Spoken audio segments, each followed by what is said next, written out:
Good evening, ladies and gentlemen. Let me say it's a pleasure to be home here with you guys again. I didn't come here tonight to make a whole bunch of noise, but I want to make a whole lot of sense. So I don't want you guys to hear me. I want you to listen. Because we must admit we have been guilty in this country of hearing and not listening, looking but not paying attention.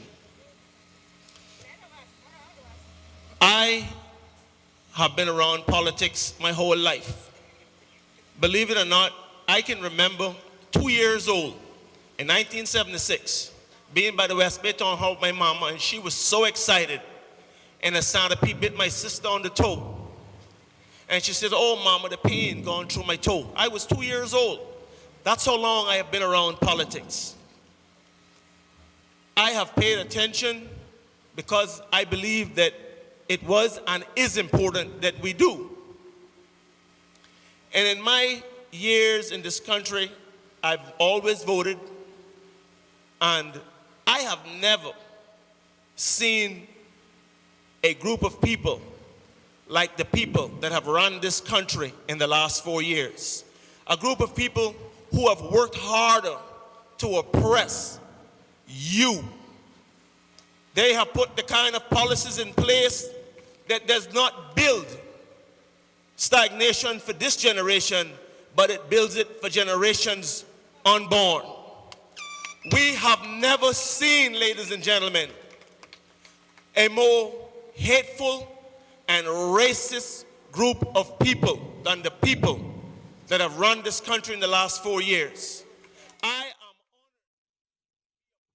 honored of this platform, to stand on this platform, CDP, because this is a government. They say a team is only as good as its leadership. Well, this is a government. This will be this has always been a government for the people, by the people, and with the people. And that's what the CDP will be again come May the 24th. If the public goes out and do the right thing. And if they don't, God help us. No, it will be a lot worse. Ladies and gentlemen, let's take a look at some of the differences between the two parties. The PPM is now saying, re-elect us, and we will implement trade schools, we will work on education. Well, let's look at those two areas. Remember I told you I want you to listen to me. Check it out. When they took office in 2013, there was attempts being made already in the trade school department. As far as Superior Auto, we had 42 young men who went to Superior Auto. And I understand that all 42 of them today have jobs. That was implemented by the Democratic Party, by the Honorable Premier, along with the support of his party. We had Mr. Alan Moore in plumbing, teaching our young Caymanian people who choose to learn that trade, or electrical. The PPM got in office and they stopped the program. But now they tell you, elect us and we will implement it. Ladies and gentlemen, they couldn't build on a program that was already in place. Don't be fooled. Don't be fooled, ladies and gentlemen. Look not at what they say, but look at what they did. You had 4 years to look at this administration. As far as education, well, through the Nation Building Fund again, we had children who were already in university. One of the first things Education Minister from West Bay did, along with the rest of her PPM colleagues, was to kick those children out of university by cutting their funding simply because they hate McKeever. Do you know why they hate McKeever so much? Because McKeever loves you, the common people of this country. And they don't like anybody that like you. This is and was and will always be an elitist government. The PPM has always been an elitist crowd, and they will always be. They are for a privileged few among us, and their full support is predominantly for the white expatriate community in this country. Look at the legal practitioners bill. This was equivalent to the court allowing the rapists to be the jury in his rape case. They allowed the same people who were discriminating against our people to write the bill, and they had the audacity to bring it down to the House of Parliament to try to pass the bill. Thank God, everybody band together and fought them on it. Even after I understand they made some 80+ amendments to it, it still couldn't get it passed. It was still so horrible. These, ladies and gentlemen, are not people that represent the best interests of this country. The policies that they have put in place are the kind of policies that build crime, that build poverty and pulverization.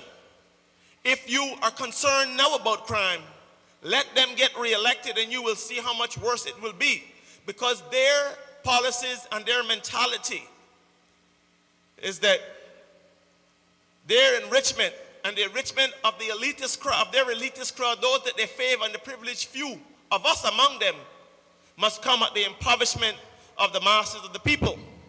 But sometime in about 2013 or 2014, at my house in Florida, Alden and I had a text back and forth going between us, and I told him, I said, you arrogant fool, you believe that you're going to create a society and where only you and the people you have are going to succeed, the people you and only the people you want are going to make it.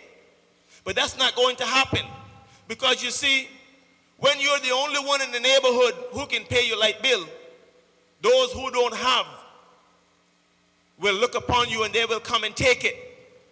That is the kind of Cayman that they will build, and they have been building.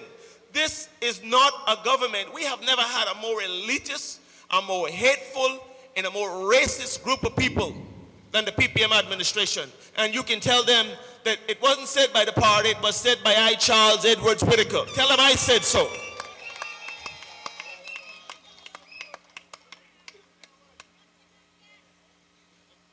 And ladies and gentlemen, we have to go out this election. Those people in your community that you might not have spoken to, you need to speak to them and you need to talk to them and try to get everybody out to vote a government that is going to work to level the playing field and work for the masses of the people of these islands and not for a privileged few.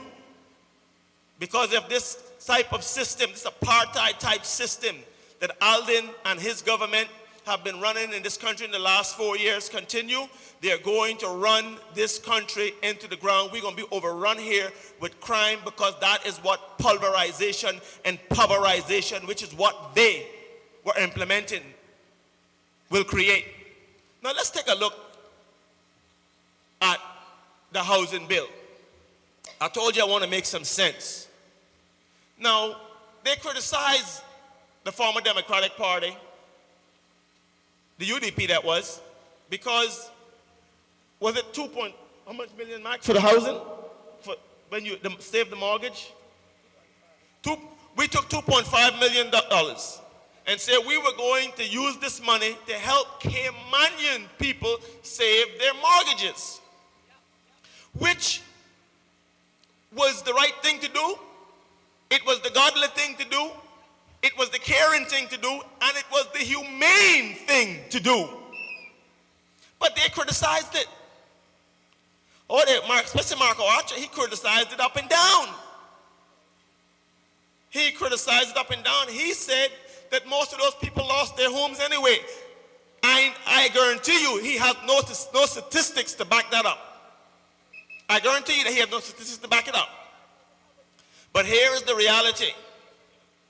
When the housing crisis got worse, and you know, it got worse during their time, and I'll tell you part of the reason it got worse. You remember one of the first things they did also was to fix the rollover policy so that the people that they worked for could remain here and retain those jobs that many young Caymanians coming out of college could have, and some who have been out of college for many years now, underemployed or unemployed, could have been doing. But they did not worry about them, despite, remember, Before they got elected, they were talking about Caymanians and unemployment. When they got elected, one of the first things they did was fix the rollover policy so some could stay, the people they want here could stay and retain the job. But not only that, they criticized our party also on the status grant so many years ago. But yet, they fixed the policy, extended the rollover policy, so these 1,500 people would now be able to apply for permanent residency. See, ladies and gentlemen, the hypocrisy. And who supported, we're going to get to that. And who supported them? Because we got some people here in West Bay telling you now that they want to work for you. But I'm going to get to them. Marco said that we are going to get an advisory committee to tell people who knew already that they were losing their homes and that they were struggling to pay their bills. That was what he offered as compared to Mr. Bush, the Democratic Party, that put up $2.5 million to help people keep their homes. Where will these people land? They will land on the doorstep of government, which will create greater burden on the population. But they don't care about that. But hey, check this out. I want to show you something. They did not, he said it was not a mortgage scheme to help people keep their homes. Government was not in that business. But yet some other Caribbean island got hit by a natural disaster. Now, my God, I am not against helping anyone if we can help them. But when you pass up your own people and take $500,000 of your people's money to save other people's homes in another country, what he was saying to you is not that he wasn't interested, they were not interested in saving people's homes. They were not interested in helping Caymanians. That is who they were not interested in helping. And his actions, the actions of the PPM showed just that, ladies and gentlemen, that it is you they were not interested in helping. Now, ladies and gentlemen, and I got much more time, but we got two candidates here in West Bay, one in West Bay North and one in West Bay West. In 2013, I was proud of them. They was fighting against that extension of the rollover policy and that 1,500 people. And they were up in arms about it. They got to the people, and the people galvanized with them and organized, and they were going to have a march. And then all of a sudden, the PPM invited them to caucus. And they came out of that meeting and turned their backs on the people. Yes, ladies and gentlemen, I'm talking about Paul Rivers and Mervyn Smith. Now they tell you they want to fight for you. But ladies and gentlemen, remember I told you, pay attention. Don't be fooled. Watch what people do. A picture's worth 1,000 words. A picture's worth 1,000 words, ladies and gentlemen. Ladies and gentlemen, we can't go into 2020 with the PPM in charge in this country.